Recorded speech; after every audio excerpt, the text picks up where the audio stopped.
Bom, olá pessoal, boa noite. Vamos hoje dar continuidade ao nosso estudo sobre a função e funcionamento da mente. Hoje nós vamos estar no estudo número 3. Eu acho que mais um ou dois a gente termina, acho que no 4 eu consigo terminar, né? Na semana passada, é importante a gente recapitular. Nós vimos o aspecto mais importante da nossa vida, que é a memória, né? Somos totalmente baseados em memória. E nós vimos que a memória é arquivada automaticamente pelo aquilo que o Augusto Cury chamou de registro automático de memória, desde a vida uterina, o que forma a nossa memória existencial, o que se chama também de história intrapsíquica, mas é a nossa história mesmo de vida, né? E a memória, ela é composta de milhões de experiências que são diretamente ligadas ou associadas ao estímulo recebido, como prazer, medo, apreensão, tranquilidade. Então, eu uso como uma representação da memória um arquivo, né, porque é onde a gente guarda todas as coisas, né? E o interessante, isso toda ciência, todo mundo já sabe, que uma vez armazenada, a memória não pode ser apagada, ela é reeditada. Então, você reedita a memória e não consegue apagar. E vimos também que o resgate da memória, ele é feito através de janelas, né? Que são pequenos territórios de leitura. Então, você tem você tem um arquivo sobre um determinado assunto completo, e cada janela possui um grupo de arquivos que contém milhares de informações agregadas àquele assunto. E nós temos milhões de janelas no córtex cerebral. Isso daqui é uma representação que fica fácil da gente entender como acontece, né, isso dentro de nós, né? E durante o dia, abrimos algumas janelas que produzem reações completamente distintas. Você pode de manhã estar bem, alegre, à tarde pode estar com humor completamente diferente por alguma coisa que você lembrou ou que você passou. Algumas dessas memórias geram prazer, coragem, respostas inteligentes, outras são doentias, geram aflição, ódio e bloqueio. As doenças psíquicas são geradas através da construção de cadeias de pensamento e emoções doentias, produzidas pela abertura dessas janelas. Quer dizer, quando abre uma janela e você, por exemplo, está numa depressão, tudo aquilo que for associado, que te deixou deprimido, volta e você vai remoer. E nesse ato de remoer, você vai dando força cada vez mais a esse estado depressivo. Esse é o grande problema, porque você tem memórias que estão não só associadas, né, ligadas ao estímulo, como associadas. Então, você fala, pô, isso aconteceu, aí você vai associando com outros e outros fatos, que às vezes podem nem ser verdade, não podem ter causado, mas a gente sempre acaba associando. Então, hoje nós vamos dar um passo além, nós vimos como a memória é arquivada, hoje vai ver como a memória é lida como é que nós lemos a memória, né? E a leitura ocorre através de 4 fenômenos. O Igor levantou a mão, não sei se ele tem alguma questão da outra parte ainda. Fala, Igor.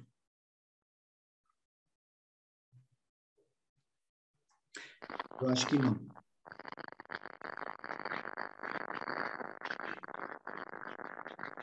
Não dá para escutar, Igor. É só o ruído, Igor, tem que arrumar teu som. Eu vou continuar, então, depois ele pergunta.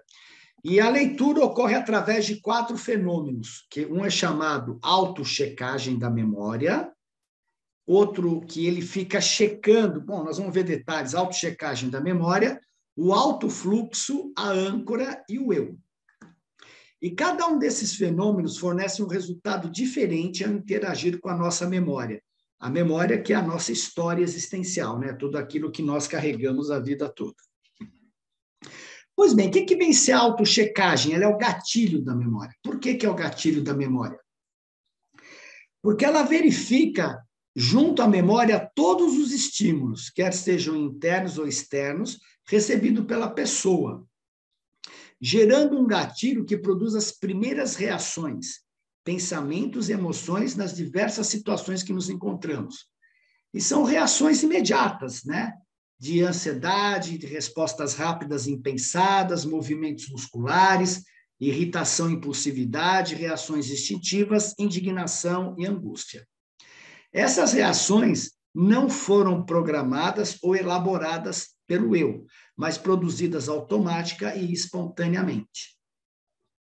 Uma dessas reações é, por exemplo, se alguém vai te dar um soco, um tapa, você pode naturalmente se desviar. Se alguém te ofende, você pode imediatamente sentir uma irritação ou impulsividade. Essa autochecagem, quando você, por exemplo, põe o dedo em um lugar extremamente quente, ela não funciona. Aí é uma reação dos próprios músculos do corpo que fazem você tirar o dedo. Ele não chega a passar pela memória, porque existe um tempo até ele ser interpretado pela memória. Então, depende daquilo que você faz, às vezes não passa pela checagem e é uma reação automática do corpo de proteção. E é graças à checagem, da autochecagem, que identificamos automaticamente os objetos e situações do dia a dia, como pessoas, mesa, pássaro, poltrona. Por exemplo, nesse momento vocês estão olhando para o computador, vocês estão identificando, isso está sendo uma autochecagem automática. A imagem entra pelos olhos, vai para o seu cérebro, é checada na memória e te dá um significado. Eu estou vendo aqui várias pessoas, estou numa apresentação. Então, tudo se torna um significado através da autochecagem da memória.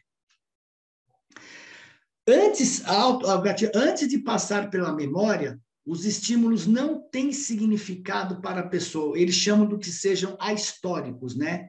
Então, você tem estímulos, por exemplo, vindo através dos sentidos, que é a visão, a audição, olfato, tato, paladar, ou estímulos vindos do seu interior, que são pensamentos, emoções e sensações.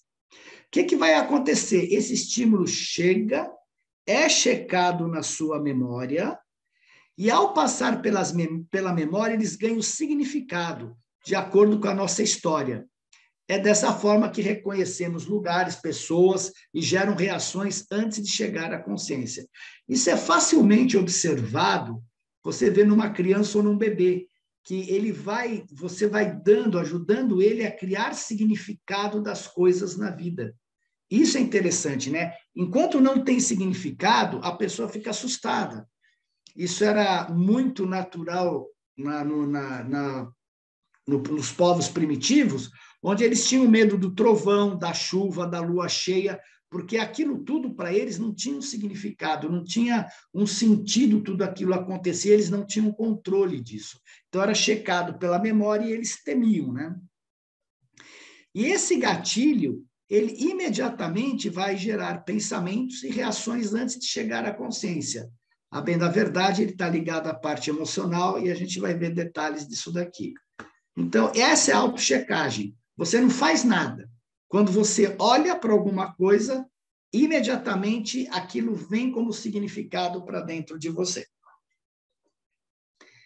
Então, são o que eu falei lá, reações instantâneas, respostas rápidas, movimentos musculares, irritação. Por sinal, as pessoas que têm o hábito, que têm a capacidade de ler o corpo das pessoas, né? Ela tem a capacidade de leitura corporal, obviamente que elas vão nesse período rapidamente da autochecagem. Quando você fala uma coisa para alguém para ver se ela está mentindo, o corpo sempre dá um sinal. É incrível, porque ele lê a memória e se você tem a capacidade, você vai saber se a pessoa está mentindo ou não, porque o corpo dá um sinal se aquilo é verdade ou não. Aqui tem um exemplo de autochecagem, isso daqui é uma brincadeira que eles fizeram num parque, onde a pessoa tem um tubinho de água aqui e parece que ele se faz de cego, né? E parece que ele está fazendo xixi. O importante dessa brincadeira aqui é você observar a reação das pessoas. o tempo que as pessoas têm de quando ela percebe o ato dele e como elas reagem. Isso é o melhor exemplo de autochecagem que eu achei.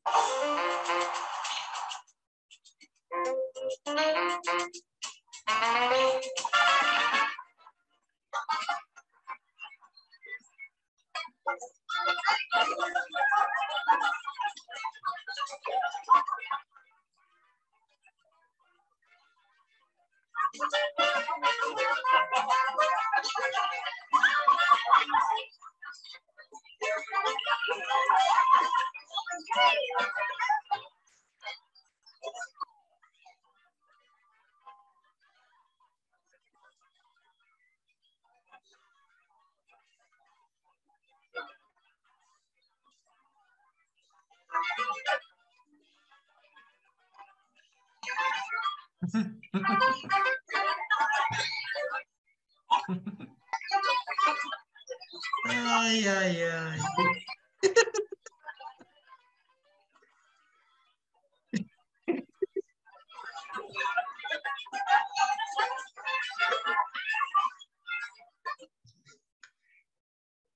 Deu para ver o vídeo e vocês perceberam o que é autochecagem?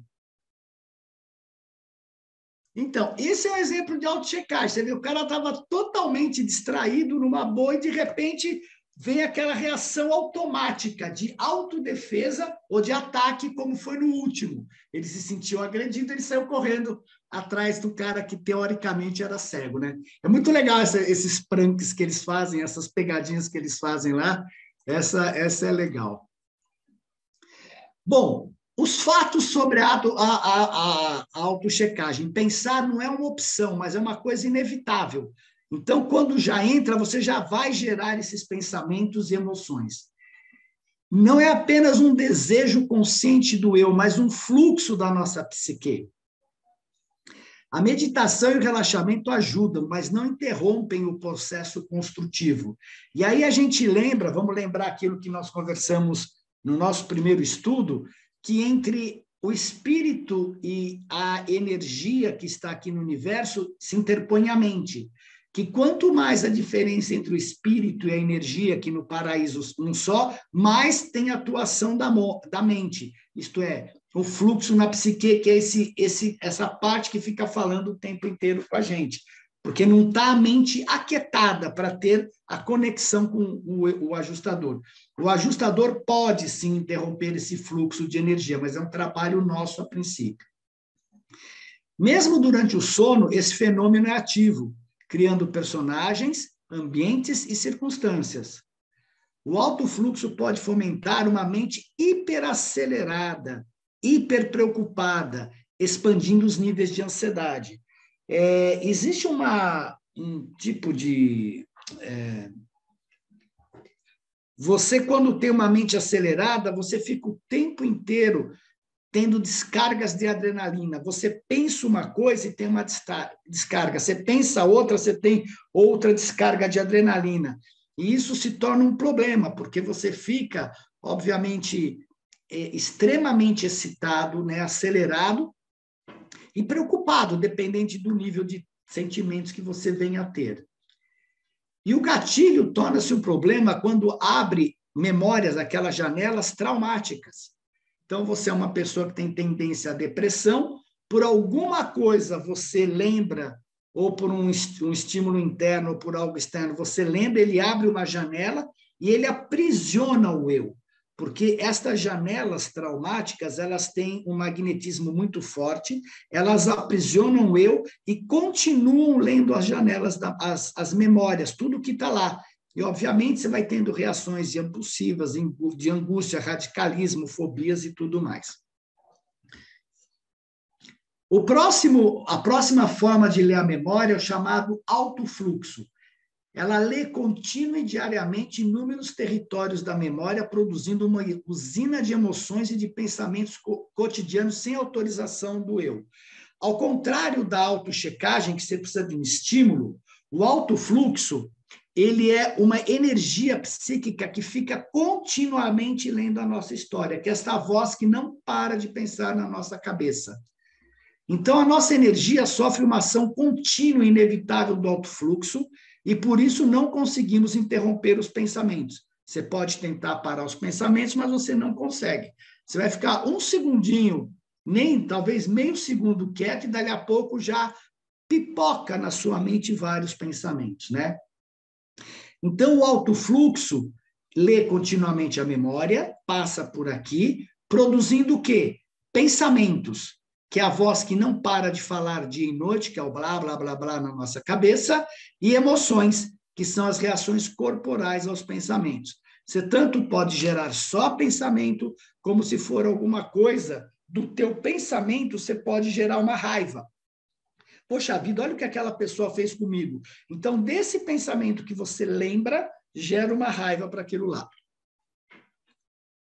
O mundo dos pensamentos e emoções produzidos pelo alto fluxo e pelos demais fenômenos que fazem a leitura da história existencial é um grande mistério, mistério que está no âmago da inteligência.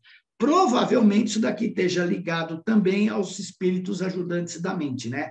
O Augusto Cury pode não ter o conhecimento disso, mas a gente sabe que isso pode estar ligado aos espíritos ajudantes da mente. Mesmo porque tanto o alto fluxo quanto a autochecagem é que fazem com que nós caminhemos em frente, porque toda hora vão vindo novos e novos pensamentos e você vai tomando outras atitudes.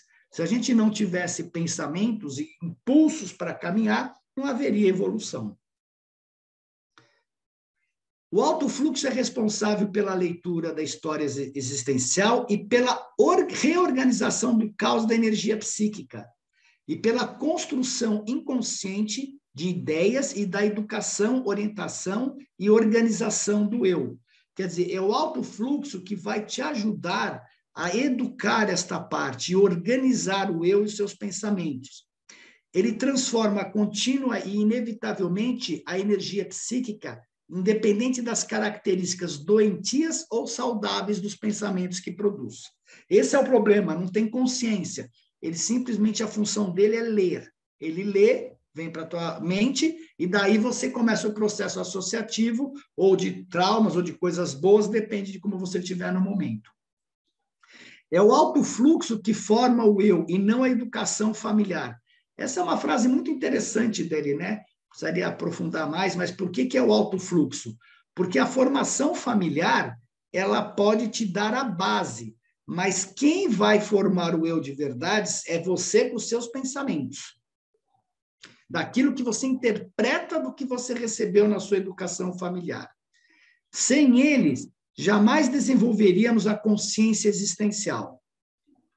Os transtornos obsessivos compulsivos ocorrem devido ao alto fluxo ler continuamente áreas de memória de conteúdo negativo, reconstruindo interpretativamente experiências angustiantes que o eu não consegue administrar. Essa parte dos transtornos não só obsessivos compulsivos, também do borderline, ele acontece porque a pessoa ela entra num, se você observar, né, quem é obsessivo compulsivo ou quem é os adolescentes borderline, eles entram em áreas de memória onde eles têm uma depreciação de si contínua. E eles também sofrem daquela síndrome do pensamento acelerado. Então, o pensamento, ele vai dando descarga de energia, há um jogo, se você prestar atenção, entre o pensamento e a emoção, vem um pensamento, dá uma emoção, a emoção gera outro pensamento e fica nesse fluxo. Isto é um verdadeiro inferno para quem passa por esse processo. Ele é difícil. E o que vai acontecer quando a pessoa passa por esse processo, principalmente os borderlines? Eles acabam se mutilando, porque eles falam que o fato de você se mutilar é menos dolorido do que esse processo que não para de pensar e você se autodepreciar. Né? Eu conheço alguns borderlines, a coisa não é simples, né? E, obviamente, que esse processo também, ele pode levar ao suicídio. Então, a pessoa não acha uma saída.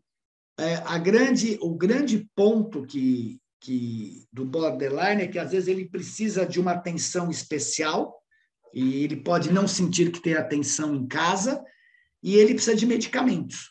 Então, se ele começa a ter atenção especial e medicamentos psiquiátricos, é bem provável que ele consiga se estabilizar, mas não necessariamente.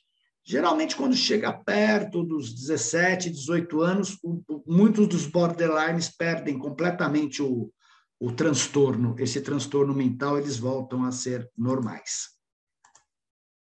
Não totalmente, mas sim, né? E assim... Oi?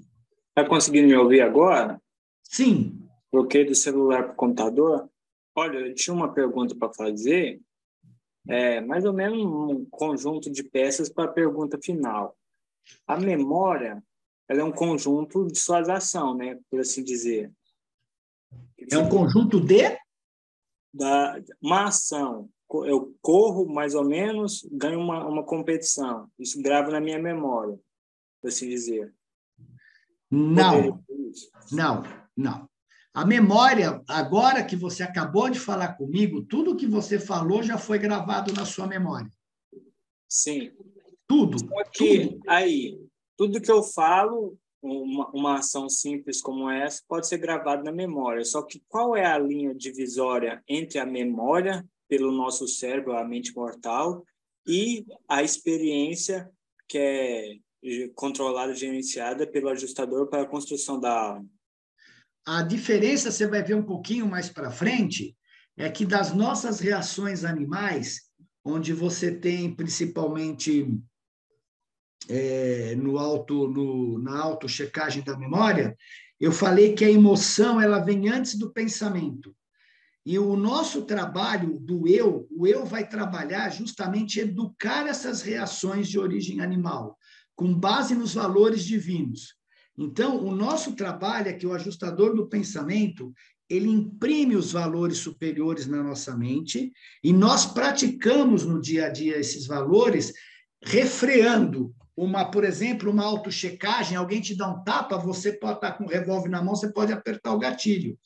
Por que você não vai apertar o gatilho? Porque você vai refrear essa ação automática e falar, peraí, por que eu estou fazendo isso? Eu não quero fazer. E aí você tem que atuar de acordo com os valores superiores. Ficou claro isso? Então, por isso que o nosso primeiro passo, como a gente vem falando nesse estudo, é você sair das reações animais e transformá-las em reações humanas, que é respeitar o próximo, que é buscar amar o próximo, que é aprender a ouvir, e depois você caminha para os valores espirituais, que é buscar a Deus, adorar a Deus e tudo mais. Entendeu a diferença? Você vai ver um desenho disso logo mais, Igor. Ok. Bom, a âncora da memória, como eu comentei, a âncora da memória nada mais é do que você deslocar. É que nem se você pegasse uma mão e abrisse as várias gavetas, folhasse as várias pastas e visse o que está lá registrado. Ele chamou âncora porque é onde para, né? Para você ler lá as várias pastas que você tem dentro da sua memória, né? Então, a memória é formada por milhares de arquivos que se interconectam, contendo bilhões de informações e de experiências acumuladas.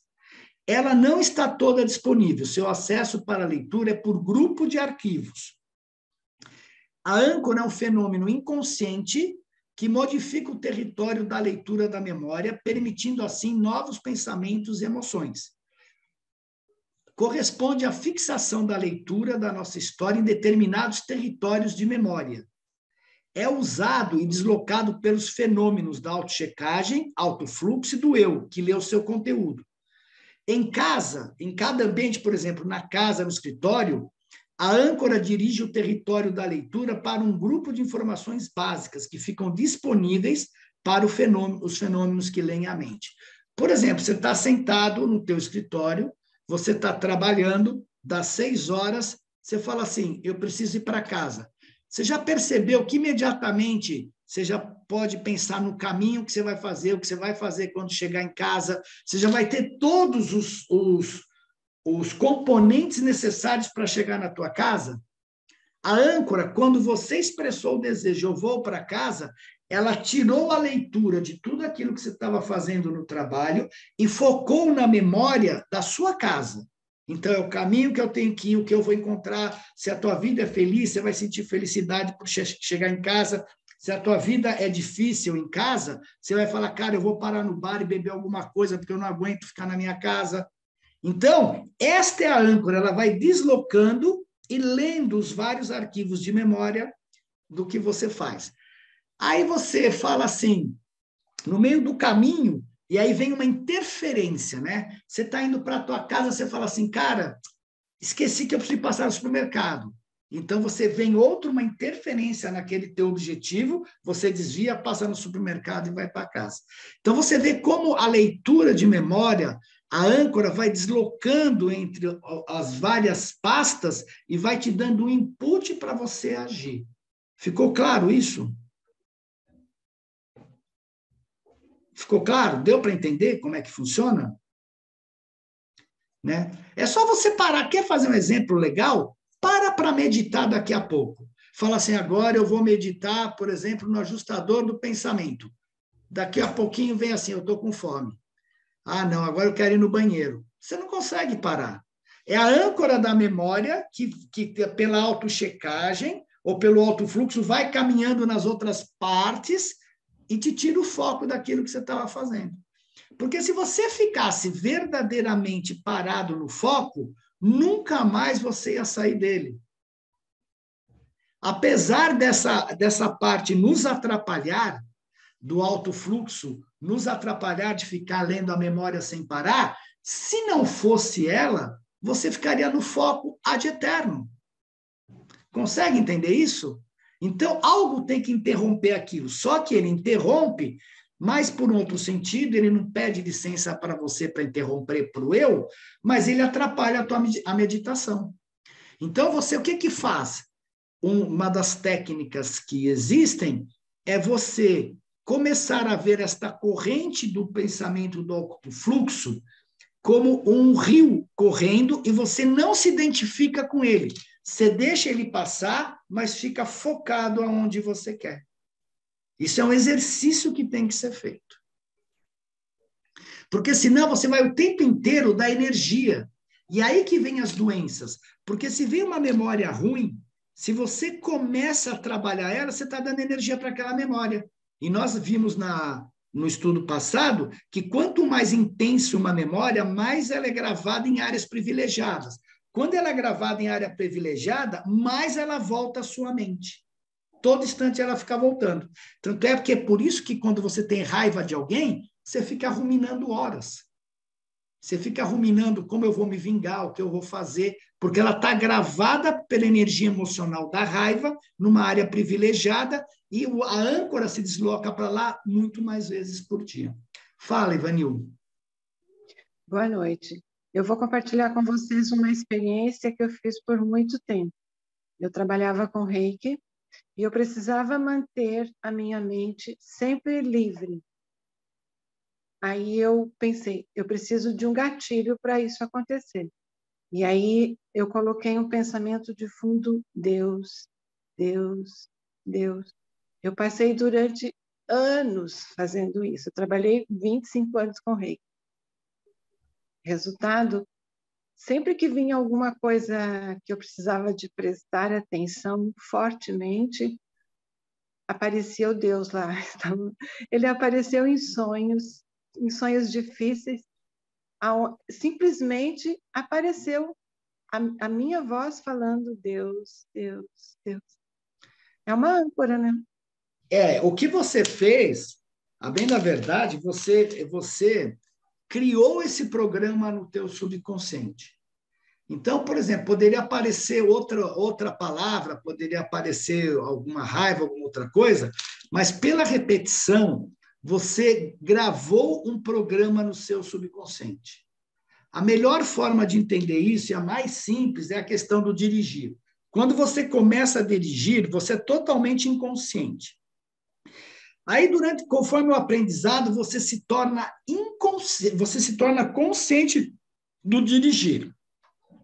Quando você tem uma certa habilidade, esta habilidade se torna inconsciente. Então, o nosso trabalho é tirar, entre aspas, este mal inconsciente que fica rodando como programas e colocar programas bons inconscientes.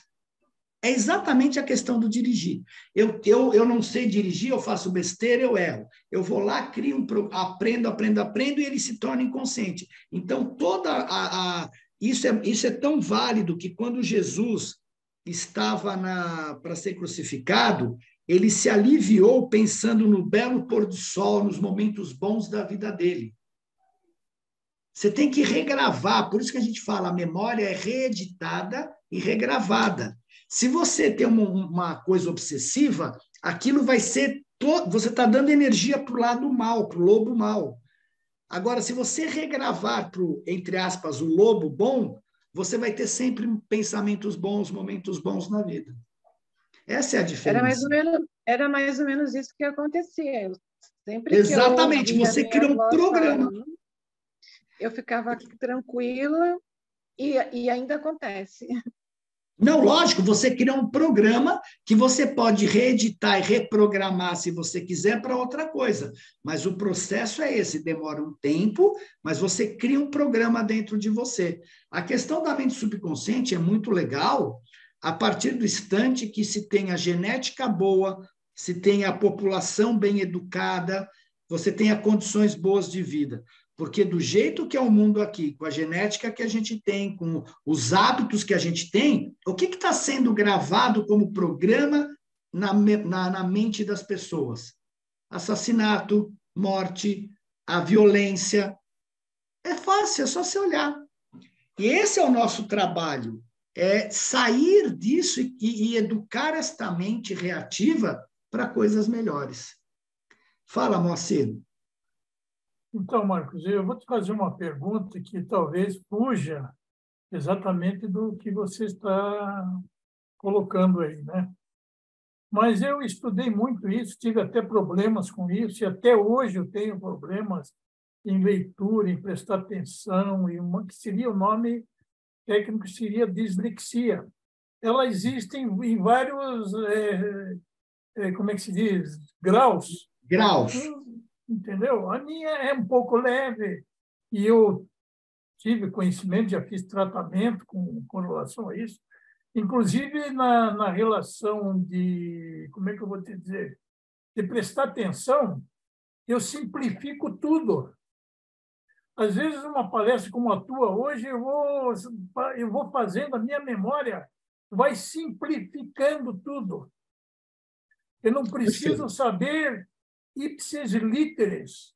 Se você me perguntar o que foi dito ou alguma coisa que você me fez uma pergunta há um determinado tempo atrás, sou capaz de não responder, mas eu sei exatamente, a minha memória captou aquilo e eu tenho uma resposta.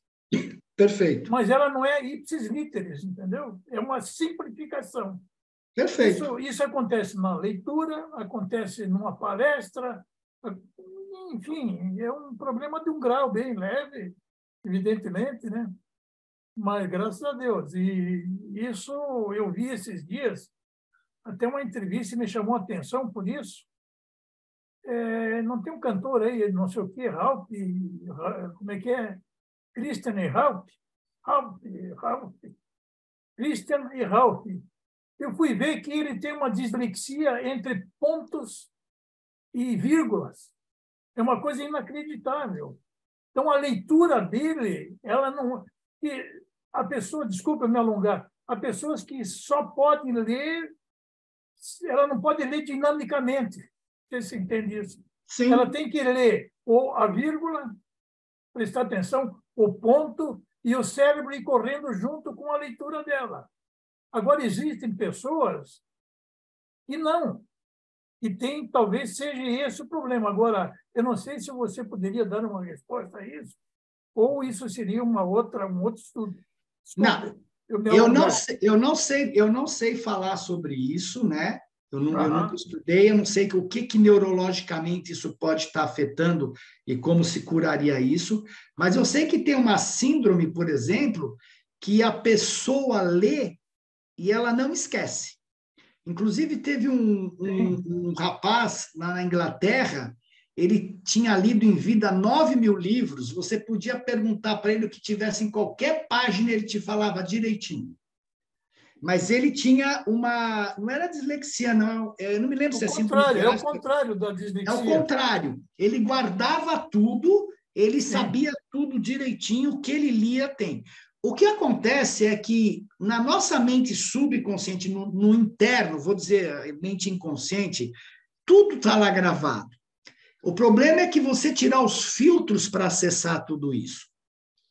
Porque o que acontece é que a nossa mente consciente, ela consegue processar, por assim dizer, 15 bytes de informação.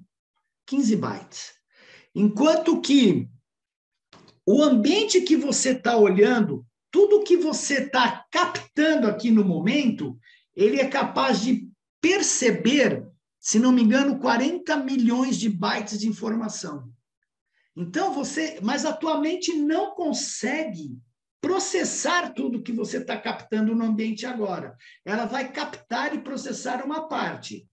Se você abrisse essa porteira, a mente humana, talvez nós não teremos condições de entender tudo isso e processar tudo isso. Por isso que tem os filtros. Você está olhando aqui, você só está olhando na tela. Mas, ao mesmo tempo, todo o seu corpo, você está tendo um gerenciamento de todas as suas funções corporais agora. Se você tiver uma dor de barriga, ele vai te sinalizar. Se você tiver uma dor de dente, ele te sinaliza. Então, ao mesmo tempo que você está prestando atenção aqui, você tem o gerenciamento do teu corpo, que processa 40 trilhões de informações por segundo, o nosso cérebro, 40 trilhões de informações por segundo, todos os sensores, você está percebendo a luz, está percebendo a pessoa passar aqui, está percebendo aquilo lá, só que você não tem a capacidade de processar isso, mas isso está fazendo parte da sua memória. Tanto é que se você quiser resgatar, e quem sabe fazer hipnose, se submete a isso, você consegue, por hipnose, pegar tudo isso direitinho. Por sinal, nunca ninguém questionou, mas quando naquele livro, A Cientista que Curou o Nosso Cérebro, a Jill Bolte Taylor, se ela não tinha acesso a nada, como é que ela lembrou de tudo? Porque ela fez sessões de hipnose. E estava tudo gravado no cérebro dela, apesar dela estar com o lado esquerdo todo ensanguentado. Então, ela fez sessões de hipnose e, através dessas sessões, ela pôde perceber tudo o que ela fez e como é que ela conseguiu voltar, porque senão ela não teria escrito o livro. Ela só tinha a presença do lado direito e do eu. Ela não tinha a parte esquerda nenhuma, estava tudo com sangue. Então, a questão toda é, tudo está gravado dentro de você. O nosso corpo é o nosso próprio consciente e inconsciente, não está gravado fora. Só que a gente não acessa por uma questão de não conseguir processar.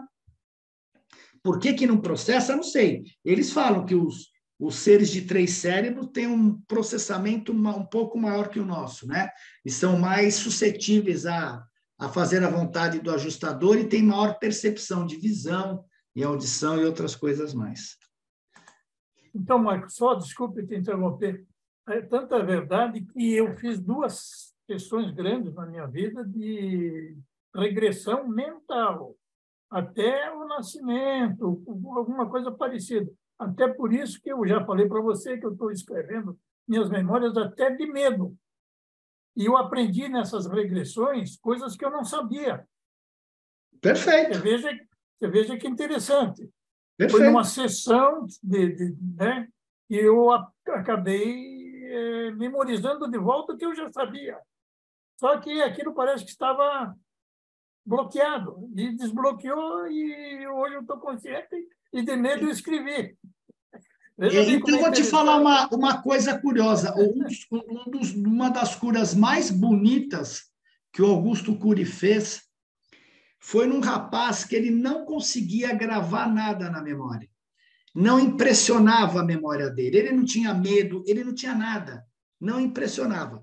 E ele chegou a ir nos colégios, no tratamento desse rapaz, ensinar os professores como falar com ele, que eles tinham que gritar, falar alto com ele para poder começar a impressionar a memória dele e fazer com que resgatasse ele gravar a memória. Essa, para mim, foi uma das curas mais bonitas que eu vi ele fazer. E ele conseguiu. Teve colégio que recusou, depois ele foi para outro.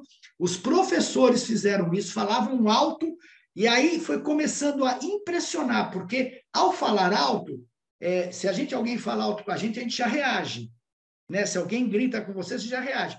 E com esse processo de falar alto, ele foi criando novamente a capacidade de pegar a memória e se curou. A única coisa que aconteceu, quando ele se curou, é o que eu falei no começo, ele não tinha medo de nada. Ele não tinha nada que o afetasse na vida. Porque não foi gravado o medo, as coisas todas desde criança. Entendeu? Então, ele precisava tomar cuidado até para atravessar a rua, porque ele não tinha esse senso de morrer, de fazer as coisas todas. Ele, né? Muito bonito essa história. Legal, aí. legal. Mais bonito. Obrigado. Fala, Eduardo. Bom, essa questão, como tu estava falando antes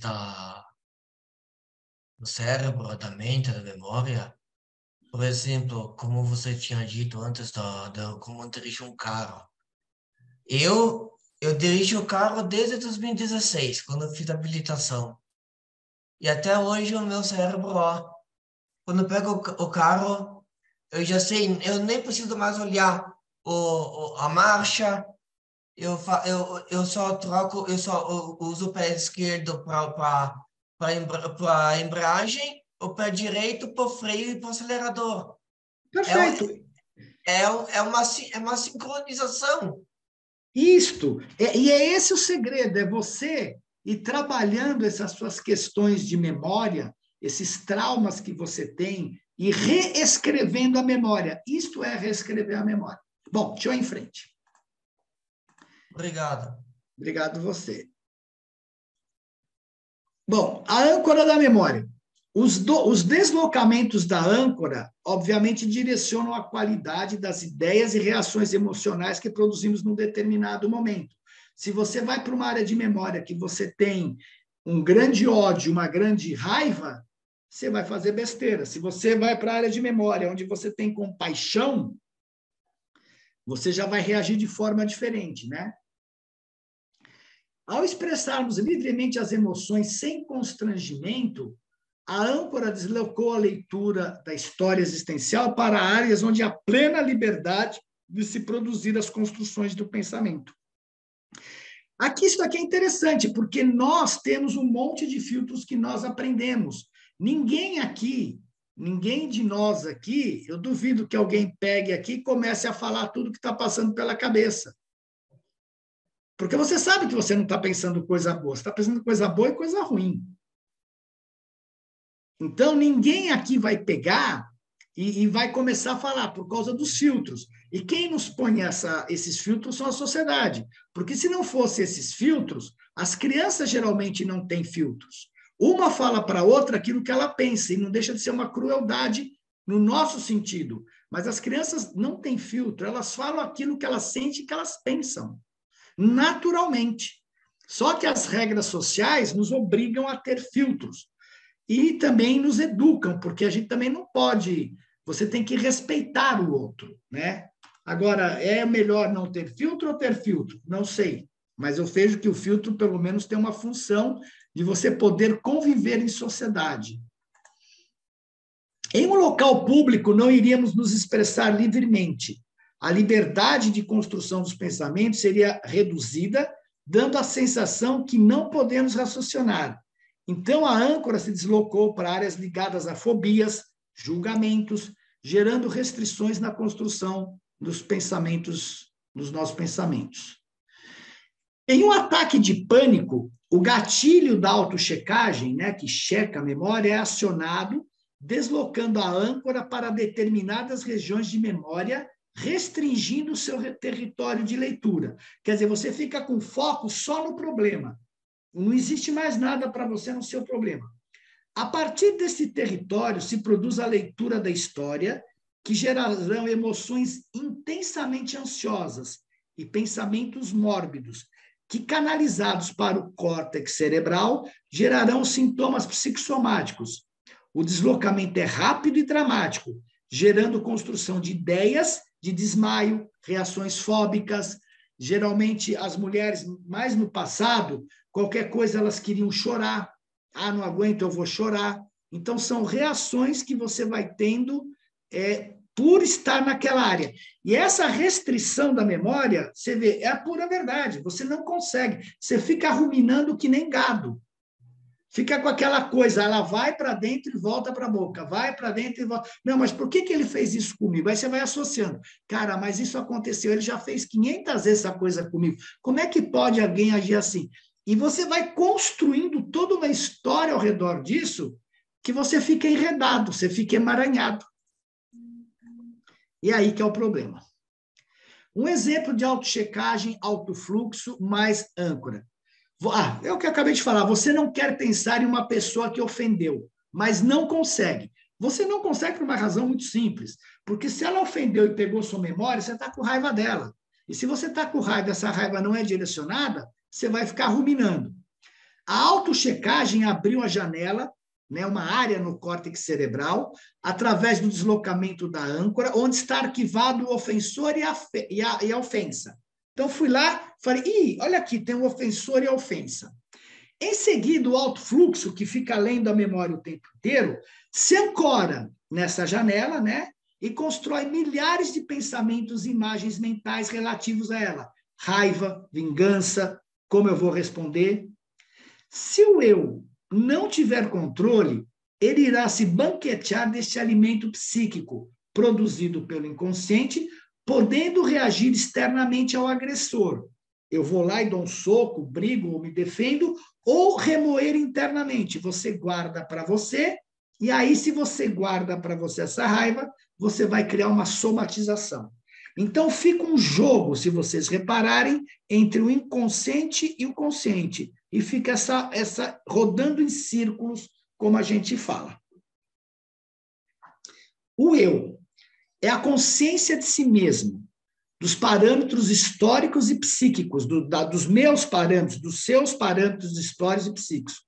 Sem o eu, não teríamos a consciência dos parâmetros espaço-temporais e da realidade do mundo que somos. Bom, vocês estão vivenciando isso agora. O interno, que é a nossa parte interna, e o externo, que é o extrapsíquico, né, que está fora da nossa psique. É o centro da personalidade, o líder da psique ou da mente, o desejo consciente, a capacidade de ter autodeterminação e a identidade fundamental que nos torna seres únicos. A gente sabe que a personalidade projeta a sua identidade, né? Projeta a identidade ela precisa de um veículo de identidade, então ela projetou a identidade nesse veículo que nós somos. Refere-se a amplos aspectos da consciência da existência do eu, da identidade e da personalidade, da capacidade de pensar e do seu gerenciamento. O eu é gerado pelas cadeias dos pensamentos. Essas cadeias são produzidas pelo próprio eu, pelos 3 fenômenos que leem a memória. Essa é a história. Se nós formos pensar do que realmente nós somos um corpo cheio de comida. Quem está identificado com o corpo é um corpo cheio de comida. Porque você come, o teu corpo faz o quê? O que o seu estômago faz? É uma grande usina transformadora de alimentos para dar energia para as nossas células, para o nosso corpo funcionar. Então, o que sou eu por trás deste corpo que é puro alimento, que tem tendência, que tem herança genética? Então, o eu é formado por esse senso que você tem do que você é, pela leitura da tua memória. Eu sou o Marcos, que vivo aqui em São João, e tenho isso e tenho aquilo outro. Eu não sou isso. Eu estou nesta posição. Quem é que é o Marcos de verdade que está nesta posição? Porque se eu me identificar com isso, eu acho que eu sou esse meio ambiente. E aí eu restringo o meu ser a isto aqui que eu estou vivendo. O exercício mais importante do eu na mente é o de gerenciar e administrar, pelo menos parcialmente, os processos de construção do pensamento ou da inteligência. Esse é o nosso trabalho aqui. Isso faz com que o ser humano não seja apenas vítima de sua carga genética, dos estímulos do ambiente, mas que seja um agente modificador da sua história. Cara, isso é tudo que o livro de Urântia fala. Né? A gente está evoluindo para modificar a nossa história e implantar em nossas vidas os valores divinos, os valores superiores da evolução. Ao reescrever as experiências, significa repensá-las, dando um novo significado a elas. Foi o que vocês acabaram de, o que a gente acabou de falar aí, que a Ivanil, inclusive, falou muito bem. Significa repensá-las, dando um novo significado. Ela colocou Deus. Eu coloco gratidão, outra pessoa coloca outra coisa quando vem esses pensamentos extremamente incômodos, né? Aprender a reescrever a história, a gerenciar os pensamentos e as reações detonadas pela autochecagem do gatilho, da memória, é um grande desafio para o ser humano. Bom, desnecessário dizer o trabalho que a gente tem o dia inteiro de mudar os pensamentos, de negar aquilo que está acontecendo, né? Como os 4 fenômenos agem no dia a dia? Aqui fica bem claro, ó. Vamos pegar como exemplo uma palestra e ver o que ocorre com o palestrante e os ouvintes. O palestrante, no momento que expõe suas ideias, utiliza preponderantemente o eu para ler a própria mente e construir os pensamentos com consciência crítica, que é exatamente o que eu estou fazendo. Eu preparei essa palestra, eu pensei no que eu vou falar e eu estou transmitindo para vocês. Então, eu estou lendo a minha memória, mas eu não estou parando aqui e falar que parte da memória eu vou ler. Ela vem automaticamente e a minha voz expressa aquilo que está vindo de dentro. Que pode ser até alguma coisa que eu me surpreenda, né? Que nem eu tinha pensado, porque não sei. Os ouvintes atentos, eles usam preponderantemente a autochecagem para captar as informações, autochecá-las automaticamente na memória e compreendê-las. No caso do Moacir, ele usa a autochecagem para fazer um sumário daquilo que ele está ouvindo, porque é a forma que a mente dele está trabalhando. Então, ele vai reduzindo aquela informação para sumários, que é como a mente dele consegue lidar com aquela informação. Mas a autochecagem está entrando. Ele faz um filtro naquilo que eu estou falando, ou qualquer pessoa fala, de tal forma de quebrar em pedaços para que seja inteligível para ele. Os ouvintes desatentos usam preponderantemente o alto fluxo para ler a memória e produzir pensamentos, ideias, fantasias que não tem nada a ver com o assunto. É o famoso ficar no mundo da lua. Então, o seu ego fala, cara, não estou gostando dessa aula, cara, eu queria estar na praia agora, nesse momento, e você fica divagando, você fica no mundo da lua. Isso daqui é o alto fluxo abrindo lugares prazerosos onde você gostaria de estar e não estar, por exemplo, assistindo uma aula. A âncora da memória, em todos os casos acima, a âncora é responsável por deslocar o território da leitura e fornecer as informações que serão utilizadas nos processos de construção do pensamento. Assim, o palestrante ou ouvinte deslocam a âncora para regiões específicas da memória que fazem com que resgatem as informações e construam uma agenda específica de pensamentos. Por exemplo, todas as palavras que estão entrando pelo ouvido de vocês, elas estão sendo processadas, comparadas com as crenças de vocês, comparada com o seu histórico de vida, e você pode falar o que o Marcos está falando faz sentido para mim, o que o Marcos está falando não faz sentido para mim. Se fizer sentido, você está aberto para novos aprendizados ou não. Se não fizer sentido, você pode estar preso a uma crença. Eu não estou dizendo que eu estou falando a verdade, mas quando uma coisa você fala, não, isso não faz sentido para mim, pode ser uma crença. E aí que você tem que entrar com aquela questão de duvidar, falar, cara, mas por que isso não faz sentido? É verdade o que ele está falando ou não é verdade? O que está na minha mente que me faz reagir contra o que ele está falando? E aí que você começa a abrir espaço para expandir o seu conhecimento.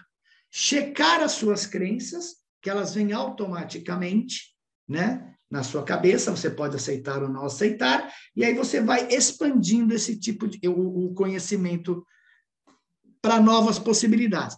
Outro dia eu li uma coisa que uma pessoa falou, e eu fui lendo aquilo lá, e imediatamente eu fui reagindo em relação àqueles parágrafos todos. Eu fui reagindo por quê? Eu falei, não pode ser assim. Porque o livro de Urântia fala uma coisa diametralmente oposta do que ele está falando aqui. Então, qual que vai ser o meu balizador? Isto daqui que ele está comentando, da origem dos seres humanos, pode ser verdade? Não pode, mas eu não tenho como comprovar. Mas eu acho que o livro de Urântia faz mais sentido da origem dos seres humanos do que o cara está falando lá. Eu vou ficar quieto, eu vou esperar para ver se um dia eu confirmo isso ou não. Mas o meu balizador é o livro de Urântia. Então eu questionei. É verdade, cara? Não pode ser. É muita fantasia a humanidade ter surgido da forma como ele está colocando em relação ao livro que o de Urântia fala, que é muito mais lógico. Entende? Então eu imediatamente confrontei. Vou rejeitar? Pode ser que ele tenha algum fundo de verdade. Eu não acredito. Mas a questão não é você se fechar e falar, não, acabou tudo isso daqui. A minha vontade é não ler mais, é até capaz que eu não continue lendo, porque eu acho que é um monte de bobagem. Mas sempre é bom você aprofundar para ver se tira alguma coisa boa dessas histórias todas. A leitura da memória, então. A leitura é uma das mais importantes variáveis que participam da construção do pensamento ou da inteligência. Desde a vida intrauterina, o ser humano vive uma leitura inevitável da memória, que resultará numa produção contínua de matrizes de pensamentos que atuam no campo da energia emocional e motivacional, produzindo emoções e desejos que, por sua vez, resultarão nos pensamentos conscientes. A leitura não é apenas um resgate de informações, mas também uma organização dessas informações que formam as matrizes de pensamentos essenciais. A gente vai ver o que é isso aqui já já. Veja, alguém dentro de nós tem que organizar essas informações. Porque você, quando tem um arquivo, você pode abrir todas as pastas, mas alguém tem que dar uma lógica para aquilo que você está lendo. Então, uma parte de nós, inconscientemente, elas têm que organizar, porque senão eu não estaria falando de vocês de uma forma lógica, né? Existem outras dezenas de variáveis que participam da leitura. Por isso, o resgate de informações nunca é uma lembrança pura, mas uma reconstrução distinta das experiências. O observador reconstrói interpretativamente a experiência psíquica do outro, não só através dos códigos que a representam, mas também por meio da leitura da sua própria história existencial e dos sistemas de variáveis que atuam nos bastidores da mente. Vamos pensar uma coisa, você chega perto de uma pessoa e você fala, cara, eu não gosto dessa pessoa. Você nunca viu a pessoa na vida. Eu não gosto dessa pessoa. O que te faz achar que você não gosta dessa pessoa? É o jeito dela estar vestida? É o jeito que está o cabelo? É o jeito que ela fala, que se comporta? Por que você não gosta dessa pessoa? Então, alguma coisa dentro de você, esta pessoa está transmitindo para você, que faz você ter um posicionamento em relação a ela. Por isso que quando você olha o outro, você está interpretando o outro de acordo com a sua história de vida. Em compensação, a pessoa que está ao seu lado, olha para a mesma pessoa e fala, cara, que pessoa maneira, olha que bárbaro, tem o cabelo cor-de-rosa, super moderna, super despojada. Por que você não gosta e o do lado gosta? O que faz com que um goste e o outro não goste? Então, são as suas crenças, isso que faz, são os seus valores de vida, é a sua educação, é a sua genética. Por exemplo, você vai na Alemanha, em qualquer sauna, em qualquer lugar aberto, é normal as pessoas estarem sem roupas. Tem lugares lá que você é obrigado a entrar sem roupa. E todo mundo fica sem roupa numa boa. Sem um ficar olhando para o outro preocupado. Você vai fazer isso no Brasil em outro lugar, é um horror, é proibido, você é preso. Então, tudo depende do ambiente que você vive, das condições sociais que você vive, você vai criando esses filtros que vão te dando essas reações. A questão é como eu expando esses filtros, e a expansão desses filtros é nós nos apoiarmos nos valores divinos. Consegue entender isso? A gente tem que sair dessa caixinha que nós fomos construídos, que nos imputaram daquilo que é certo e que é errado, e achar os nossos verdadeiros valores de vida. Não é que eu não vou seguir as regras sociais, porque eu tenho que seguir, senão tem consequências. Mas internamente eu não preciso seguir as regras sociais. Eu respeito para o mundo, mas eu sou livre. Eu sou um livre pensador. Eu sou uma pessoa livre para abarcar o mundo. Essa é a verdadeira liberdade. É a liberdade interna. Você pode estar numa prisão, mas você se sente livre, porque é o seu corpo que está na prisão, mas o seu ser interior não está na prisão. Essa é a verdadeira liberdade. E dessa forma, enxergamos o mundo ao redor de acordo com o nosso mundo. Então, cada um tem uma forma de ver o mundo completamente diferente do outro. Do mesmo modo, conhecemos outro a partir de nós mesmos, porque eu acabei de dar o exemplo aí. Por que um gosta e o outro não gosta? Pode ser que eu tenha um trauma de ver pessoa com cabelo azul, verde, cor-de-rosa. Né? A sua leitura sem crítica, isto é, sem ser através do gerenciamento do eu, gera um confinamento da liberdade de pensar, torna-se algo automático, sem critério. A minha mãe disse tem religião, não vou falar minha mãe, tem religiões que falam o seguinte: você tem que deixar o cabelo comprido porque você assim vai agradar a Deus. Pronto, se a pessoa cortar cabelo, né, ela está presa num confinamento de liberdade de pensar e de agir. E aí se torna algo automático, ela não pensa, por que eu não posso cortar cabelo? Por que não faz uma pergunta básica? O que Deus se importa com o cabelo do ser humano e da mulher? Então, esse tagarela interno, mais essas coisas que nós construímos e acreditamos, mais o nosso clima emocional, faz o quê? A gente ganha um emaranhado interno. Aí a pessoa fica assim, mas qual é o propósito da minha vida? Eu não sei por que eu estou aqui, eu quero fazer alguma coisa legal. E aí você fica aqui olhando esses fios aqui, você fica navegando neles emaranhado, nesse monte de pensamentos de memória. O que tem que ser feito? O eu, ele tem que meter a mão nesses fios e tem que organizar, isto é, pensar, repensar, dar um sentido, falar o que isso serve para mim e o que não serve. E aí você organiza esse emaranhado interno que nós temos. Essa é a função do eu em relação a toda essa parte. Então, sumário da leitura da memória. Autochecagem. Verifica junto à memória todos os estímulos recebidos pela pessoa. O autofluxo.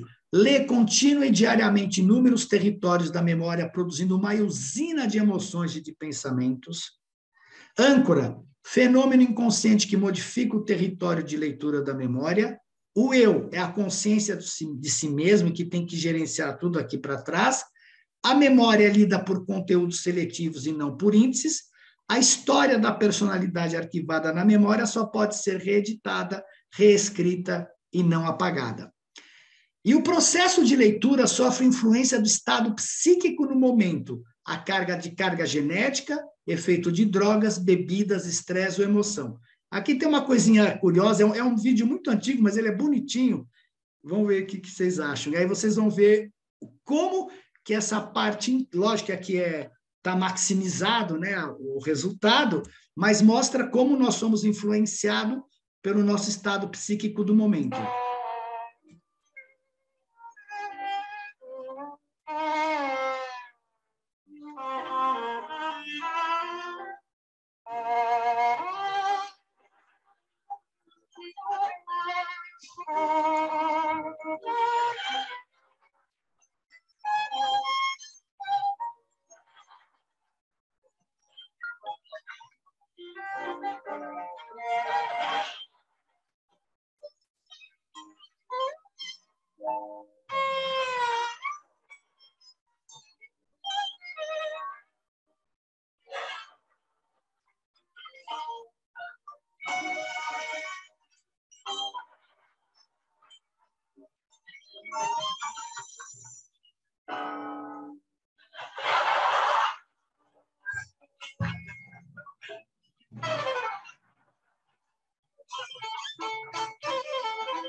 Isso não é uma verdade?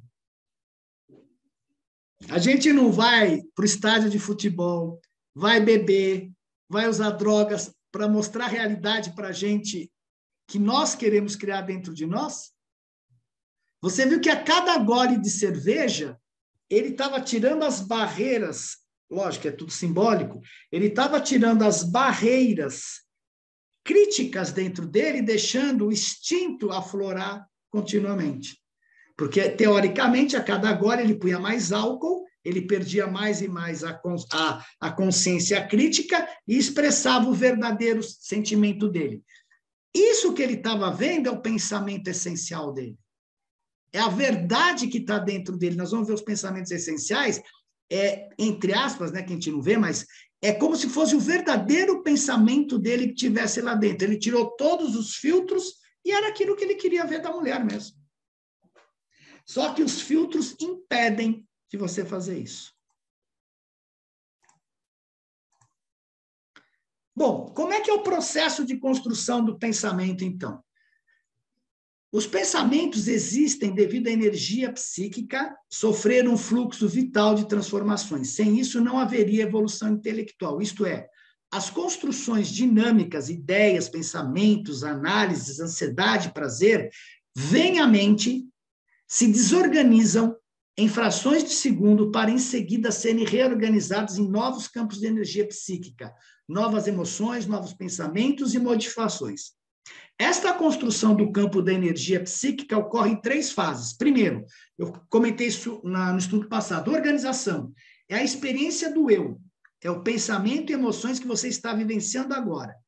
Tão logo eu terminei de falar essa frase para vocês, há uma desorganização, porque esse pensamento é rearmazenado na memória, abrindo espaço para os novos pensamentos e emoções, para o novo que eu estou falando. Por isso que ele fala que é o fui histórico. E aí, logo após ser armazenado, acontece o quê? Há uma reorganização, um novo eu. O espaço aberto pelo arquivamento da experiência anterior permite que novas emoções e motivações se instalem como experiência presente. E é isso que faz com que a gente evolua na vida. E é isso que fez com que eu pudesse ler o item 1, 2 e 3, que quando eu falei 1, eu estava no momento presente. Quando eu falei do 2, esse momento presente foi armazenado e já se tornou passado. E o 3 é o novo eu que eu estou quando eu estou lendo o item 3. Então, eu estou ampliando aquilo que eu estou falando, explicando o campo da energia psíquica. E o ciclo de construção do campo da energia psíquica, expressos pelos 3 itens acima, é muito rápido em organizar, desorganizar e reorganizar as cadeias dinâmicas que nem percebemos seu funcionamento de forma consciente. Ninguém aqui está percebendo o está sendo armazenado, está sendo refeito, está indo embora. É tudo extremamente rápido. Opa, desculpa, errei aqui. Os campos da energia psíquica passam milhares de vezes do dia pela construção, organização, desorganização e reorganização. Se não fosse assim, não seria possível ter novos pensamentos e emoções. Por isso, ninguém consegue manter por muito tempo uma reação emocional. que, apesar de possuir uma durabilidade maior do que os 3 tipos básicos de pensamento, acabam se transformando. Se não fosse isso, você ia ficar preso numa emoção boa, ou numa emoção ruim, ou num pensamento bom, ou num pensamento ruim eternamente. No fundo, o alto fluxo, né, que nos invade, porque você quer pensar numa coisa e ele te pipoca um monte de outros pensamentos, ele faz com que você continue pensando. Apenas uma pequena parte dos pensamentos gerados é produzida debaixo do gerenciamento do eu. Isto é, eles são automáticos e ocorrem independentemente da nossa vontade. Por sinal, muito pouca coisa na evolução depende da gente, né, cara? Se a gente parar para pensar, tudo que é automático, tudo que a gente passa é curioso. E aí que ele fala, existem 3 tipos de pensamentos. Primeiro são os pensamentos essenciais. São os pensamentos inconscientes, produzidos pela leitura da memória e correspondem à essência da energia psíquica. É o primeiro pensamento, só que ele não se transformou em nada ainda. Ele começa a ter uma história. E desta energia psíquica vem os pensamentos lógicos, também chamado de dialéticos, porque você pode expressar em palavras, que são cadeias de pensamentos conscientes que utilizam símbolos de linguagem sonora e ou visual para se comunicar.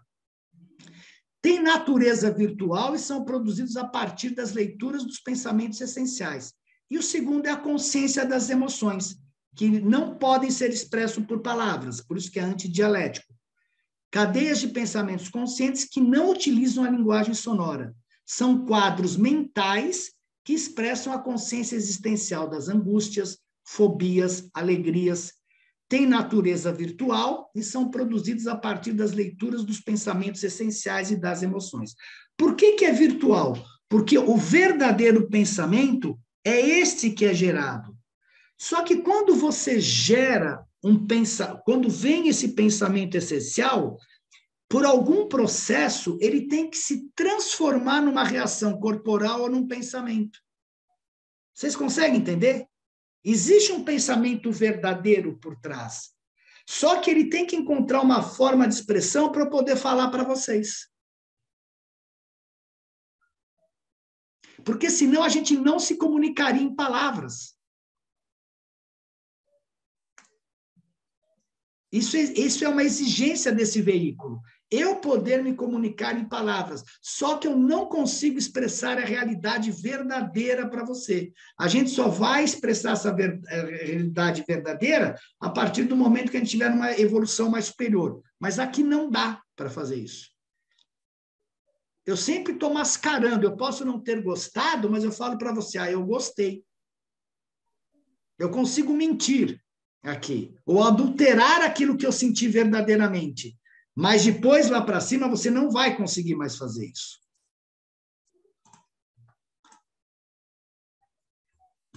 Olha o que o livro de Urântia fala. Em todos os conceitos da individualidade do eu, deveria ser reconhecido que a realidade da vida vem primeiro. A sua avaliação e interpretação depois. Olha a realidade da vida aqui. Olha a avaliação e interpretação da vida aqui. O filho humano primeiro vive e depois pensa sobre o seu viver.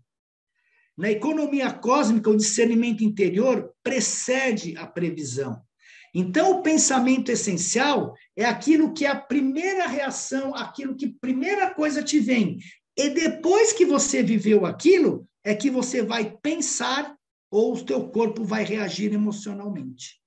O livro de Urântia fala isso. Essa aqui é a explicação. Pensamentos essenciais, pensamentos inconscientes produzidos pela leitura da memória pelos fenômenos de autochecagem, autofluxo e âncora. Esses pensamentos inconscientes essenciais sofrem uma leitura virtual, produzindo emoções e formando os pensamentos lógicos e emocionais, dando origem ao eu, consciência, e deslocando a leitura da memória para outro território. São de natureza real, constituídos da essência intrínseca da energia psíquica. Está relacionado à essência, só que não acessamos conscientemente. A consciência, então, é construída a partir de processos inconscientes. A consciência é construída a partir de processos inconscientes. A ciência, até pouco tempo atrás, achava que a consciência prevalecia sobre o inconsciente. Não é verdade. A consciência vem a partir dos processos inconscientes. Então, se você tem um estímulo interno ou externo, ele vai passar pela sua memória. Da sua memória, vai ter uma leitura através da autochecagem, autofluxo, mais a organização das informações dessa leitura, que vão gerar os pensamentos ligados à essência daquilo que você sentiu. Dali, por um processo inconsciente de leitura, esses pensamentos essenciais são transformados em emoções ou lógicos, razão ou emoção. E aí é o que forma a consciência de si mesmo, a reação que você tem. E aí o eu tem que atuar nesses pensamentos aqui.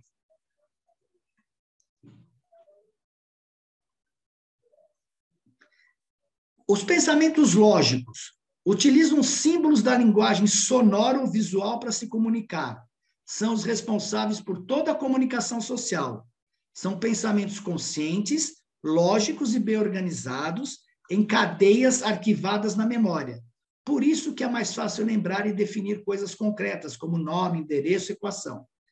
São facilmente gerenciados pelo eu, são utilizados na síntese de ideias, produção científica, tecnológica e relações sociais. Ao se expressar, já incorporam sujeitos, verbos, adjetivos, antes que tenhamos consciência deles. Como que eles incorporam sujeito, verbos e adjetivos, né? Os pensamentos dialéticos, né, ao tentarem definir ou conceituar logicamente a consciência das emoções, reduzem a complexidade da consciência das emoções. Por isso, um quadro antidialético ou quadro mental é mais completo e complexo do que 1000 palavras. Não tem um ditado que fala que uma figura fala por 1000 palavras? É exatamente isso daqui. Já emoções são difusos, expressam-se por meio de quadros mentais da consciência, das imagens mentais, fantasias, impressões, resgates de experiências. Apesar disso, são insuficientes para expressar as dimensões essenciais da emoção. Por isso que o livro de Urântia diz, o ser vive primeiro, porque viver é emoção, é o que você sente. Quem é que sente? A alma. A emoção é a reação corporal, mas quem sente de verdade é a alma. Assim como a consciência lógica é insuficiente para expressar a consciência emocional.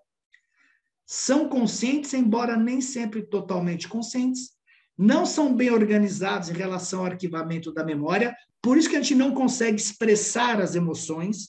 Eu não consigo falar para vocês, eu posso pintar as minhas emoções, tentar dar colorido a ela quando eu expresso semanticamente, mas não é. Ultrapassam frequentemente o limite da lógica, usam uma linguagem psíquica difusa, que advém mais da percepção da consciência do que símbolos sonoros ou visuais, e definem o indefinível, produzem a consciência de fenômenos que escapam à lógica dos pensamentos lógicos. Cara, isso é uma coisa muito curiosa, porque você já viu quantas pessoas, principalmente naquele acidente que teve em Congonhas aí, muitas pessoas não pegaram o avião, elas sentiram.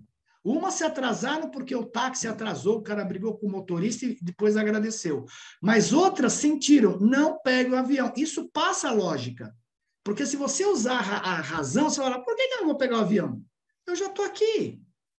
Eu estou aqui. Qual o problema de eu pegar o avião? Mas existe algo dentro da gente que está além desta razão e que sabe das coisas. E é essa voz que a gente tem que ouvir.